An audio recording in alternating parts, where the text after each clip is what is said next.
नमस्कार दोस्तों, जैसा कि आप सभी जानते हैं कि ट्रंप ने या फिर यूएसए ने वेनेजुएला पर आक्रमण कर दिया और वेनेजुएला के जो प्रेसिडेंट है निकोलस मदुरो उनको पकड़कर सीधा ले गए हैं न्यूयॉर्क। इस पूरे वीडियो में हम तीन बातों को समझने की कोशिश करेंगे। नंबर वन, यूएसए ने वेनेजुएला पर अटैक क्यों किया। नंबर दो, जैसा कि ट्रंप कह रहे हैं कि वो अब वेनेजुएला को चलाएंगे, उसको कंट्रोल करेंगे, क्या ये पॉसिबल है? अगर पॉसिबल है तो इसके कॉन्सिक्वेंसेस या इसके परिणाम क्या हो सकते हैं।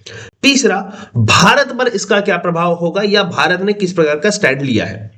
आइए वीडियो शुरू करते हैं। आप देख रहे हैं स्टडीफिकेशन, मैं हूं सागर। दोस्तों, सबसे पहले हम ज्योग्राफी को समझते हैं। देखिए, ये है इंडिया, इंडिया के बगल में है चाइना, चाइना के ऊपर है रशिया। अच्छा, मैं चाइना और रशिया क्यों दिखा रहा हूं? क्योंकि ये भी जियोपॉलिटिक्स में बहुत इंपॉर्टेंट देश है, चाइना रशिया। अब बात करते हैं जहां पे ये यूएसए ने हमला किया है। ये आप देख रहे हैं, ये साउथ अमेरिका, ये है वेनेजुएला। वेनेजुएला के ऊपर जो आप देखेंगे, ये दिखेगा आपको यूएसए। यूएसए का जो 50वां राज्य है वो ये एक है, जहां पे लिखा है ये अलास्का, मतलब 49 स्टेट्स यहाँ पे है और 50वां जो यहाँ पे है। साथ ही मैं आपको ये बता दूं, जब आप यूएसए का झंडा देखते हैं तो उसमें आपको 50 स्टार दिखेंगे। हर स्टार जो होता है वो एक राज्य, उनकी जो एक स्टेट है उसका प्रतिनिधित्व करता है, उसको रिप्रेजेंट करता है। ये वेनेजुएला है। वेनेजुएला की राजधानी जो है यहाँ कैराकस, कैराकस पे यूएसए ने हमला किया और वेनेजुएला के जो प्रेसिडेंट हैं निकोलस मदुरो, उनको पकड़ के वो न्यूयॉर्क ले गए। अच्छा, इनके बगल में भी आप जो दो चार देश देखना चाहते हैं तो देख लीजिए, वेनेजुएला, कोलंबिया, कोलंबिया के नीचे आपको ये दिखेगा ब्राजील, ये इंपॉर्टेंट है, ब्रिक्स का देश है।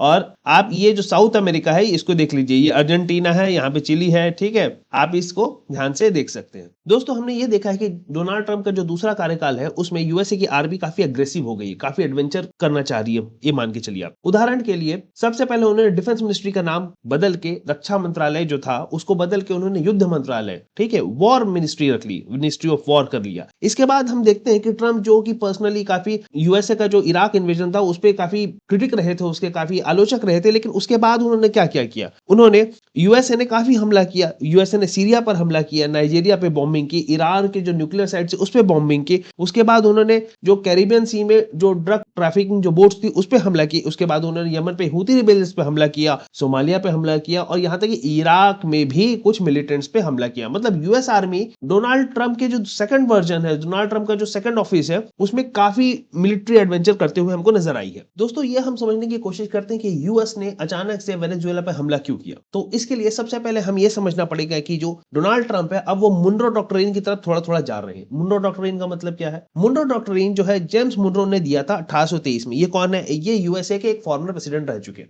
अच्छा, इस डॉक्ट्रिन के अंतर्गत यह कहा गया है कि जो भी वेस्टर्न हेमिस्फीयर होगा, वेस्टर्न हेमिस्फीयर मतलब इनके हिसाब से दुनिया को अगर बीच से दो भागों में तोड़ा जाए तो जो पश्चिमी भाग होगा वो हमेशा यूएसए के अंडर रहना चाहिए, और खासकर उसमें जो साउथ अमेरिका, लैटिन अमेरिका और जो नॉर्थ अमेरिका वाले भाग है वो हमेशा ही यूएसए के प्रभुत्व में होने चाहिए, यूएसए के प्रभाव में होने चाहिए। पिछले कुछ सालों में हमें यह दिखता है कि यूएसए इस तरफ गया है। जैसे उदाहरण के लिए ट्रंप तो खासकर इसको फॉलो करते हैं। उदाहरण के लिए जैसे ट्रंप जो है अर्जेंटीना में एक राइट विंग गवर्नमेंट है उसको काफी सपोर्ट करते हैं, साथ ही ब्राजील में जो लेफ्ट विंग की गवर्नमेंट है उसको काफी विरोध करते हैं। धीरे धीरे वो ये देखते हैं कि क्यूबा पे भी अपना प्रभाव बढ़ा रहे हैं, और जितनी भी गवर्नमेंट आएगी साउथ अमेरिका की, इन सब में वह यूएसए की सपोर्ट करने वाली या यूएसए को सपोर्ट करने वाली, यूएसए की सुप्रीमेसी को मारने वाली गवर्नमेंट को धीरे धीरे काबिज करेंगे, जिसकी शुरुआत उन्होंने वेनेजुएला से की है। दोस्तों, हमने ये तो देखा कि मुनरो डॉक्ट्रिन को फॉलो कर रहे हैं डोनाल्ड ट्रंप, लेकिन वेनेजुएला पर हमला करने का क्या इकलौता कारण नहीं। हम सभी जानते हैं कि दुनिया में अगर सबसे ज्यादा तेल भंडार कहीं पर है तो वो वेनेजुएला पे है। ये रिपोर्टेड है कि वेनेजुएला में कम से कम 330 बिलियन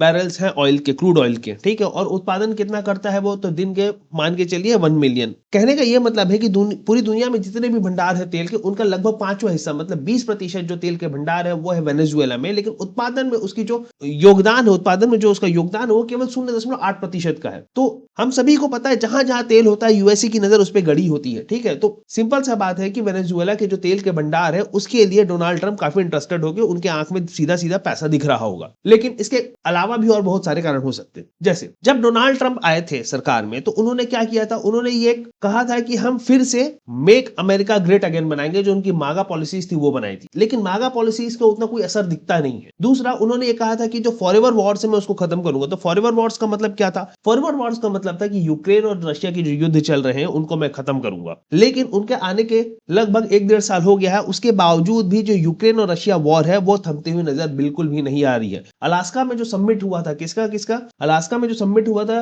पुतिन और डोनाल्ड ट्रंप का, वो भी बिल्कुल फेल हो गया, उसका भी कोई असर नहीं आया। जेलेंस्की जो है वो यूएसए के राष्ट्रपति की बात ठीक से सुन नहीं रहे।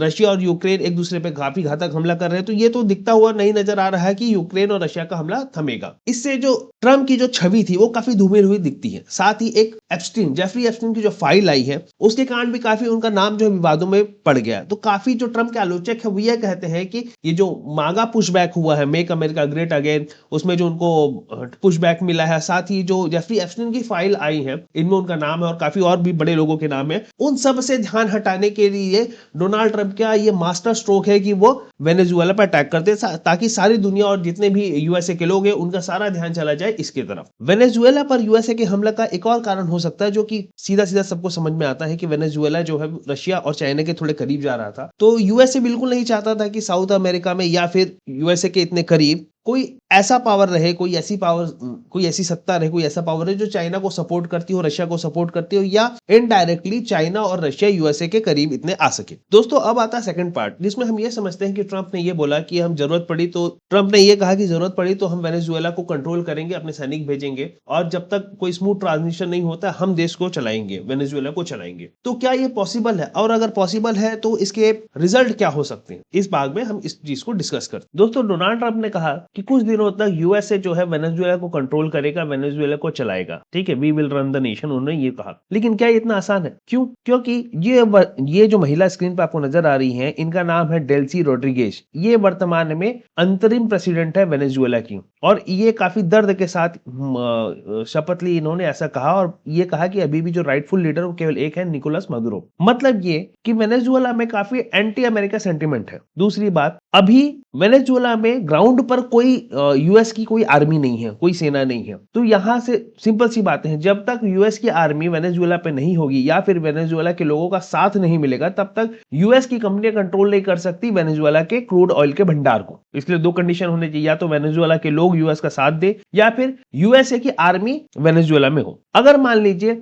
यूएस की आर्मी वेनेजुएला में जाती है तो ये एक जो अमेरिका फर्स्ट वाली नीति थी ट्रंप की, जो उन्होंने अपने चुनाव इलेक्शन के प्रचार के दौरान कहा था, उससे काफी अगेंस्ट होगा। क्यों? अमेरिका फर्स्ट से ये बाहर जा रहे हैं। साथ ही मैं ये बताना चाहूंगा कि ट्रंप ने कहा कि यूएसए की कंपनियां हैं वो वेनेजुएला के क्रूड ऑयल के भंडार को कंट्रोल करेगी, लेकिन वो ये बताना भूल गए कि इस कंट्रोल करने के जो प्रोसीजर होगा उसमें काफी बरस और काफी बिलियन डॉलर लगेंगे। आपको क्या लगता है क्या कारण रहे होंगे कि वेनेजुएला जिसके पास इतने सारे भंडार थे क्रूड ऑयल के, वो इतना कम प्रोडक्शन क्यों करता था? उसके मेजरली 3 कारण थे। पहला, अमेरिका ने जो सैंक्शंस लगाया था उसके कारण उनके एक्सपोर्ट कम हो गया। दूसरा, वेनेजुएला की जो इकोनॉमिक कंडीशन थी वो काफी अच्छी नहीं रही कुछ वर्षों तक। तीसरा इंपॉर्टेंट था, जहां पर इंफ्रास्ट्रक्चर की कमी थी। यूएसए की कंपनियों को अगर प्रोडक्शन बढ़ाना है तो उनको इंफ्रास्ट्रक्चर पे काफी बिलियन डॉलर और काफी समय खर्च करने की आवश्यकता है। तो दोस्तों अब सबसे इंपॉर्टेंट बात करते हैं कि भारत का इस पूरे मुद्दे पर क्या रुख रहा। देखिए, इसको 2 तरीकों से मैं बांटना चाहूंगा। पहला है हमारा जो पॉलिटिकल व्यू क्या है और दूसरा हमको इकोनॉमिक इंपैक्ट इस पे क्या आएगा। तो पहले इकोनॉमिक इंपैक्ट की बात करते हैं। देखिए, भारत दुनिया का तीसरा सबसे बड़ा ऑयल कंज्यूमर देश है।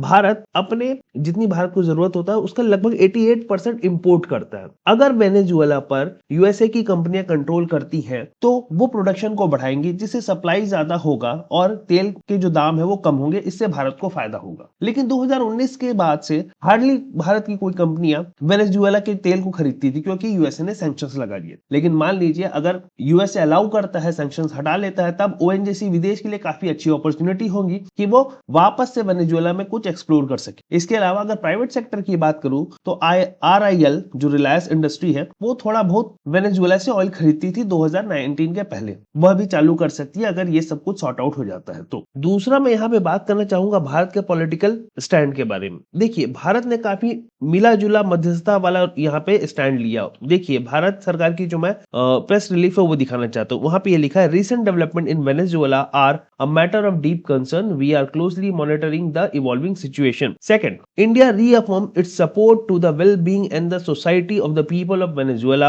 We call upon concerned eager to address issue peacefully through dialogue, ensuring peace and stability region। देखिए इसका मतलब क्या है, भारत ने ना खुल के निकोलस मदुरो के फेवर में बात कही ना उसके अगेंस्ट में बात कही। देखिए इस पूरे मुद्दे पर दुनिया लगभग दो भागों में बटी हुई है। एक तरफ जैसे यूरोपीय देश और अमेरिका है, वो ये कहते हैं कि निकोलस मदुरो जो थे वो तानाशाह थे, उनको हटा के हमने वेनेजुएला के जो लोग हैं उनके में अच्छा काम किया। सेकंड जो एक तरफ है रशिया और चाइना, जो ये कह रहा है कि वेनेजुएला की जो सॉवरेनिटी है उसको यूएसए ने अटैक किया। भारत ने कहीं पे ये न्यूट्रल स्टैंड लिया, लेकिन भारत को भी ये समझना चाहिए कि भारत ग्लोबल साउथ का एक बड़ा लीडर है। ब्राजील के साथ भारत के काफी अच्छे संबंध रहे हैं। अगर भारत इसी प्रकार के न्यूट्रल स्टैंड लेगा तो हो सकता है भविष्य में भारत की जो स्थिति है एज ए लीडर वो काफी कमजोर हो जाए। या फिर मैं ये कहूं कि भारत अभी भी चाहता है कि यूएसए में जब तक ट्रंप है तब तक भारत वो ट्रंप को नाराज ना करे या एंटी यूएस के कोई काम ना करे, ताकि उसको और टैरिफ जो जिसकी चेतावनी ऑलरेडी ट्रंप ने दे दी है वो ना लगे। आप इस पूरे मुद्दे को किस तरीके से देखते हैं? आप क्या समझते हैं कि भारत ने जो स्टैंड लिया न्यूट्रल रहने का ये काफी अच्छा है, या भारत को